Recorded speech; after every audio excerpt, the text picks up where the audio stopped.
12 kilometre trial সফলতাৰে সম্পন্ন হোৱাৰ লগে লগে দিল্লীত প্ৰৱেশ কৰে নমো ভাৰত ৰেল।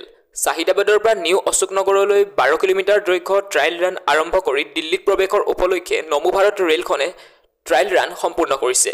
দিল্লী, গাজিয়াবাদ, মিৰাট RRTS কৰিডৰৰ এই অংশত আনন্দ বিহাৰ আৰু নতুন অশোকনগৰৰ নতুন ষ্টেচন অন্তৰ্ভুক্ত কৰা হৈছে। 2025 চনৰ জুন মাহৰ ভিতৰত সম্পূৰ্ণ হ'বলগীয়া 82 কিলোমিটাৰ দৈৰ্ঘ্যৰ এই কৰিডৰৰ লক্ষ্য হৈছে দিল্লী মিৰাট যাত্ৰাৰ সময় 1 ঘণ্টাৰ তললৈ হ্ৰাস কৰা।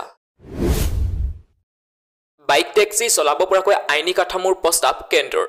ভাৰত চৰকাৰে বাইক টেক্সি বৈধ কৰাৰ বাবে মটৰ গাড়ী আইন সংশোধনৰ প্ৰস্তাৱ আগবঢ়াইছে।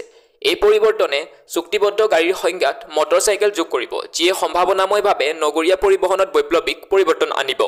সংশোধনীসমূহে বৈদ্যুতিক বাহনকো সংলগ্ন কৰি লঘু মটৰ গাড়ীৰ বাবে নতুন শ্ৰেণীৰ সৃষ্টি কৰে। যদি অনুমোদন হয় তেন্তে এই পৰিৱৰ্তনসমূহে ভাৰতৰ নগৰীয়া গতিশীলতাত যথেষ্ট প্ৰভাৱ পেলাব পাৰে। ভাৰতৰ নৱীকৰণযোগ্য ভূমিকা বৃদ্ধিৰ বাবে প্ৰহ্লাদ যোশীৰ জাৰ্মানী ভ্ৰমণ। বহনক্ষম উন্নয়ন আৰু নৱীকৰণযোগ্য শক্তিৰ ক্ষেত্ৰত ভাৰতৰ স্থিতি শক্তিশালী কৰাৰ উদ্দেশ্যে অহা 6 অক্টোবৰৰ পৰা 3 দিনৰ বাবে জাৰ্মানী ভ্ৰমণ কৰিব কেন্দ্ৰীয় মন্ত্ৰী প্ৰহ্লাদ যোশীয়ে। মন্ত্ৰীগৰাকীয়ে 7 পৰা 8 অক্টোবৰত অনুষ্ঠিত হ'বলগীয়া হামবাৰ্গ ছাষ্টেইনেবিলিটি কনফাৰেন্সত অংশগ্ৰহণ কৰি বহনক্ষম উন্নয়ন, সেউজ হাইড্ৰজেন, কম খৰচী বিত্ত আৰু নৱীকৰণযোগ্য শক্তিৰ ক্ষেত্ৰত সহযোগিতা বৃদ্ধিৰ বাবে দ্বৈপাক্ষিক বৈঠক অনুষ্ঠিত কৰিব। নিয়োগ বৃদ্ধিৰ ক্ষেত্ৰত ভাৰতৰ ৰিয়েল ষ্টেট খণ্ড। ইণ্ডাষ্ট্ৰী লিডাৰসকলে জনোৱা মতে কৃষিৰ পিছত দ্বিতীয় বৃহত্তম নিয়োগকৰ্তা ভাৰতৰ ৰিয়েল ষ্টেট খণ্ডই 18.7% CAGR সৰ্ববৃহৎ চাকৰি সৃষ্টিকাৰী হিচাপে পৰিগণিত হ'বলৈ সাজু হৈছে, যিয়ে যুৱ প্ৰতিভাক আকৰ্ষণ কৰিব। ভাৰতীয় ৰিয়েল ষ্টেট উদ্যোগৰ মূল্য আৰু পৰিমাণৰ ক্ষেত্ৰত উত্থান ঘটিছে, যিটো আৱাসিক আৰু বাণিজ্য খণ্ডৰ ডেভেলপাৰ, ঠিকাদাৰ, পৰামৰ্শদাতা আৰু বিনিয়োগকাৰীৰ এক শক্তিশালী মূল্য শৃংখলৰ দ্বাৰা সমৰ্থিত হৈছে। এয়াৰটেল, জিঅ', BSNLৰ দ্বাৰা প্ৰতিদিনে 45 লাখ ফ্ৰড ফোন কল ব্লক। টেলিকমিউনিকেশ্যন বিভাগ আৰু টেলিসেৱা প্ৰদানকাৰীয়ে ভাৰতীয় গ্ৰাহকক লক্ষ্য কৰি 45 লাখ স্পুফ আন্তঃৰাষ্ট্ৰীয় কল ব্লক কৰিছে। 2টা পৰ্যায়ৰ ব্যৱস্থা প্ৰণয়ন কৰা হৈছে, য'ত প্ৰথম পৰ্যায়টো ইতিমধ্যে প্ৰধান TSP সমূহত সক্ৰিয় হৈ আছে। অতিৰিক্ত ব্যৱস্থাসমূহৰ ভিতৰত আছে নাগৰিক প্ৰতিবেদনৰ বাবে চাক্ষু সুবিধা, ডিজিটেল চোৰাংচোৱা ইউনিট, প্ৰবঞ্চনামূলক চিম এজেণ্টৰ ওপৰত দমন। মায়ংক যাদৱৰ এটা এক্স ফেক্টৰ আছে আৰু এটা পৰিৱৰ্তন আনিব পৰাৰ ক্ষমতা আছে। সূৰ্যকুমাৰ যাদৱ বাংলাদেশৰ বিৰুদ্ধে T20I শৃংখলাৰ বাবে ভাৰতৰ দলৰ অংশ হিচাপে থকা 22 বছৰীয়া পেচাৰ মায়ংক যাদৱৰ কথা কওঁতে অধিনায়ক সূৰ্যকুমাৰ যাদৱে কয় যে তেওঁৰ এক্স ফেক্টৰ আছে আৰু পৰিৱৰ্তন আনিব পৰাৰ সম্ভাৱনা আছে। ভৱিষ্যতৰ সম্ভাৱনাৰ বাবে মায়ংকক ভালদৰে পৰিচালনা কৰাটো গুৰুত্বপূৰ্ণ বুলি তেওঁ লগতে কয়।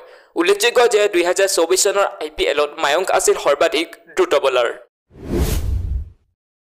182 বছৰীয়া ঘোঁৰা দৌৰৰ পৰম্পৰাৰ অন্ত পেলাই ছিংগাপুৰে। ভূমি দুৰ্লভ ছিংগাপুৰে শনিবাৰে ব্ৰিটিছ যুগৰ 182 বছৰীয়া ঘোঁৰা দৌৰৰ পৰম্পৰাৰ অন্ত পেলায়। ছিংগাপুৰ টাৰ্ফ ক্লাবত নিজৰ আইকনিক ৰেচ কোৰ্চ বন্ধ কৰি দিয়ে। 124 হেক্টৰ ভূমি 2027 চনৰ মাৰ্চ মাহৰ ভিতৰত গৃহ নিৰ্মাণ আৰু অন্যান্য উন্নয়নমূলক প্ৰকল্পৰ বাবে চৰকাৰক ঘূৰাই দিয়া হ'ব। 180 বছৰতকৈও অধিক পূৰ্বে ছিংগাপুৰত ঘোঁৰা দৌৰৰ প্ৰৱৰ্তন কৰিছিল স্কটিছ ব্যৱসায়ী উইলিয়াম হেনৰী মেকলিঅয় ৰিডে। ইজৰাইলে 7টা শত্ৰুৰ বিৰুদ্ধে যুঁজি আছে। প্ৰধানমন্ত্ৰী বেঞ্জামিন নেতান্যাহু ইজৰাইলৰ ওপৰত অস্ত্ৰ নিষেধাজ্ঞাৰ বাবে পশ্চিমীয়া আহ্বানত আঘাত হানি প্ৰধানমন্ত্ৰী বেঞ্জামিনে কয় যে আজি ইজৰাইলে সভ্যতাৰ শত্ৰুৰ বিৰুদ্ধে 7টা ফ্ৰণ্টত নিজকে ৰক্ষা কৰি আছে। তেওঁ কয় যে গাজাত হামাছ, লেবাননত হিজবুল্লাহ, য়েমেনৰ হাউথি, ইৰাক আৰু চিৰিয়াত চিয়া মিলিচিয়া, জুডিয়া আৰু চমৰিয়াত সন্ত্ৰাসবাদী আৰু ইৰাণৰ বিৰুদ্ধে সংঘাতত ইজৰাইলে জড়িত হৈ যুঁজ দি আছে। চৰকাৰে স্থগিত ৰাখিলে স্ত্ৰীটোৰ কৰিঅগ্ৰাফাৰ জনীৰ ৰাষ্ট্ৰীয় বঁটা। ধৰ্ষণৰ অভিযোগত কৰিঅগ্ৰাফাৰ জনীৰ ৰাষ্ট্ৰীয় বঁটা নৃত্য পৰিচালক জনী মাষ্টৰ ওৰফে শ্বইখ জনী বাছাৰ বিৰুদ্ধে ধৰ্ষণৰ অভিযোগ উত্থাপন কৰি চৰকাৰে স্থগিত ৰাখিছে ৰাষ্ট্ৰীয় বঁটা। স্ত্ৰীটো আৰু জেলাৰ ছবিৰ কামৰ বাবে পৰিচিত কৰিঅগ্ৰাফাৰগৰাকীক পূৰ্বে এই বঁটা লাভৰ বাবে অন্তৱৰ্তীকালীন জামিন প্ৰদান কৰা হৈছিল। তথ্য আৰু সম্প্ৰচাৰ মন্ত্ৰালয়েও বাছাক বঁটা প্ৰদান অনুষ্ঠানত অংশগ্ৰহণৰ বাবে প্ৰদান কৰা আমন্ত্ৰণ প্ৰত্যাহাৰ কৰে। আগষ্ট মাহত ভাৰতৰ বেংক ক্ৰেডিট 15% বৃদ্ধি। ভাৰতৰ বেংক ক্ৰেডিট আগষ্ট মাহত 15% বৃদ্ধি পাইছে, যিটো যোৱা বছৰৰ 14.9%ৰ তুলনাত সুস্থিৰ কৃষি আৰু উদ্যোগৰ লাভৰ দ্বাৰা সমৰ্থিত বুলি এক প্ৰতিবেদনত প্ৰকাশ পাইছে। বেংক অৱ বৰোদাৰ প্ৰতিবেদন অনুসৰি আগষ্ট মাহত অখাদ্য ঋণৰ চাহিদাও 15% বৃদ্ধি পাইছে আৰু যোৱা বছৰো ব্যাপকভাৱে একেধৰণৰ বৃদ্ধি পাইছিল।